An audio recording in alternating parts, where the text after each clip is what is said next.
So on Cyber Monday, Scuf had a decent sale going, so I decided to pull the trigger and get myself a Scuf Impact for PS4. For those that don't know, Scuf is a third-party controller manufacturer who specializes in pro controllers. So let's go ahead and bust into this guy.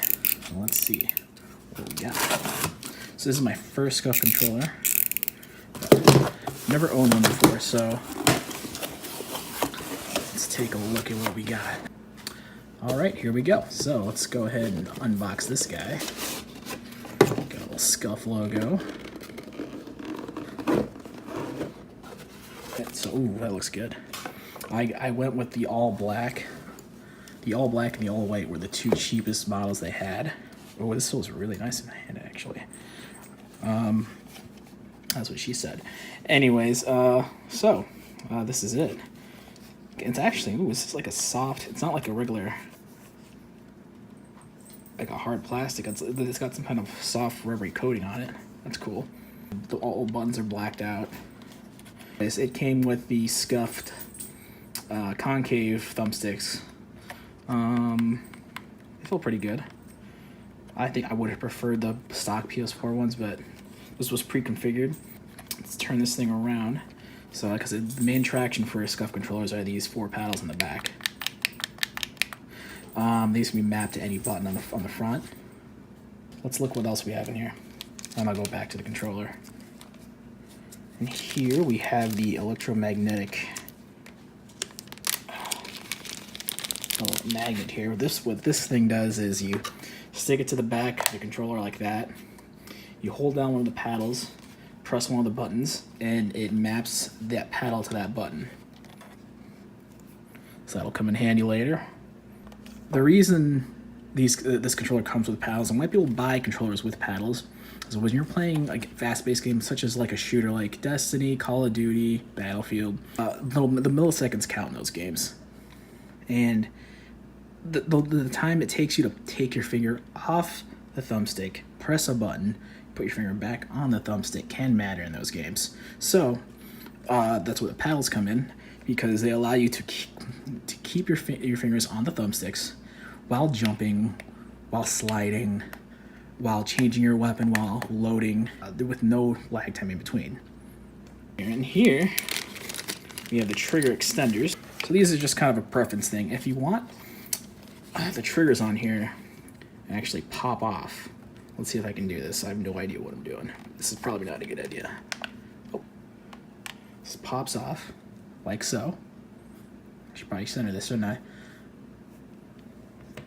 And if you want, you can put a trigger extender on there. Pop it right in. I'm not going to do that, though. I don't... Personally, that's not something I care about. But while I have this off, I'll go ahead and talk about the hair trigger system. So this little key here actually fits into, let's talk about this first. This little space here will go in here. Here we go. And you just kind of turn it, flip this little tab around. Let's see if you can see that little tab was facing the other way. Now it's facing towards me. Now when you pull the trigger, it stops it sooner than it normally would. This shaves off, a little bit of time when you're firing. If you're someone that needs to play a game where quickly firing the button, those little milliseconds can be the deciding factor between life and death in some fast-paced games. So that'll help in some shooters. And if you don't want, if it's not something you like, you can always turn it off. Also, there's this little hole right here, this little guy. I'm not going to do it right now, but since I should probably read the manual. But basically, you can turn this, and it'll actually loosen up or tighten up the trigger sensitivity. So if you want the trigger to be very loose and easily fireable and very sensitive, you can do that. Or if you want it a little tighter, it's all up to preference. Okay, so this one did not come with a lock key for the thumbsticks. I believe they sell those separately as well, but if I wanted to buy other thumbsticks, I could actually customize this with a little lock key that would go over this little ring here and unlock it, which would allow me to take the thumbstick out. Let's see if I can do this by hand. This is probably a bad idea. Well, I'm not gonna try it. Okay. Like I said, the thumbsticks are customizable. These are the concave sticks. They also have dome sticks, and they also have stock PS4 sticks. The thumbsticks come in the normal standard size and long, so you can, if you want a longer thumbstick or short thumbstick, or one side longer, one side short, you know, whatever you want. Also, apparently this is a big thing, but a lot of people seem to like the casing of the USB port in the back because it kind of holds it snug. Let's see what one of mine does here. Definitely small enough to go in here. Okay.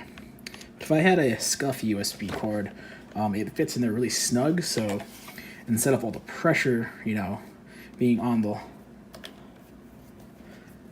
little metal guy here, it's held in place with the plastic, so you know there's no chances of the little metal guy breaking off. Which isn't a big thing, but you know it's a nice little feature to have. It's good forward thinking. Now, like I said, I kind of cheaped out. Just went for the cheapest one I could buy, so I got the all black. And it was already pre-configured, so I couldn't change anything out. It was cool because it was fully loaded, so it's got the paddles and the trigger system, which is, you know, the things that help you actually matter in game.